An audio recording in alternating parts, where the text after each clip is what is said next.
Buongiorno bambini, come state? Avete visto il video con i suoni di sk?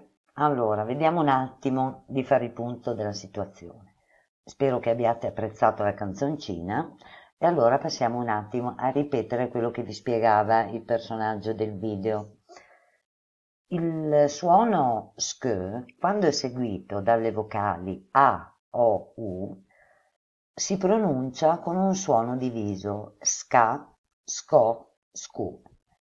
Quando invece è seguito dalle vocali e i, noi pronunceremo sce e sci, quindi come un suono unico. Dobbiamo stare molto attenti perché dobbiamo riconoscere questi due suoni verdi, sce e sci, nelle paroline che andrete a completare prima e soprattutto in quelle che troverete nelle letturine che vi darò. Allora, vediamo un attimo di vedere alcuni esempi. Con ska abbiamo scatola. Esercitatevi per favore a trovare altre parole che si pronunciano o che iniziano o che contengono il suono ska. Poi abbiamo sco di scopa, scu di scudo.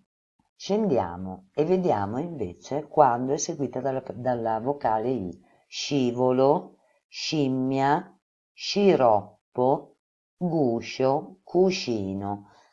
Andiamo avanti, quando invece è seguito dal suono sce avremo sceriffo, pesce, ruscello. Se voi queste schede riuscite a stamparle, le cerchiate il suono e poi le ricopiate in stampatino, altrimenti potete semplicemente vederle in video e ricopiare la scheda, magari anche con il disegno. Mi raccomando, scrivete le parole in stampatone e in stampatino e cerchiate i suoni che stiamo studiando. Vogliamo vedere le schede che avrete per compito? Eccole qui. Allora, cominciamo dalla scheda 1. È la scheda dello ska, sco, scu. E qui dovrete completare. Che cos'è questa? Una? E questo è un? Più sotto abbiamo un. E qui un frutto che si chiama uno strumento di guerra antico che si chiama. E qui guardiamo bene la freccetta, c'è qualcosa su questi jeans, d'accordo? Pronunciate la parola e completate. La seconda, qui avete tre grandi scatole, la scatola dello ska, la scatola dello sco e dello scu.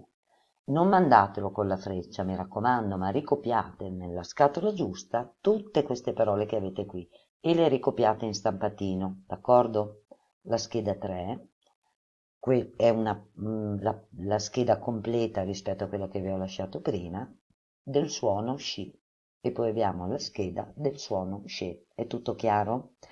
Dopo di questo vi darò, come vi dicevo prima, alcune letture, mi raccomando, leggete almeno un paio di volte e poi vi preparerò qualche gioco dove voi dovrete completare, accoppiare l'immagine alla parola dopo averla letta e magari fare anche le parole crociate che in classe sono state fatte e mi ricordo che era un gioco, un'attività che vi piaceva molto, d'accordo? Allora, sperando che voi stiate tutti bene, ci salutiamo e ci sentiamo alla prossima lezione. Ciao a tutti, mi raccomando.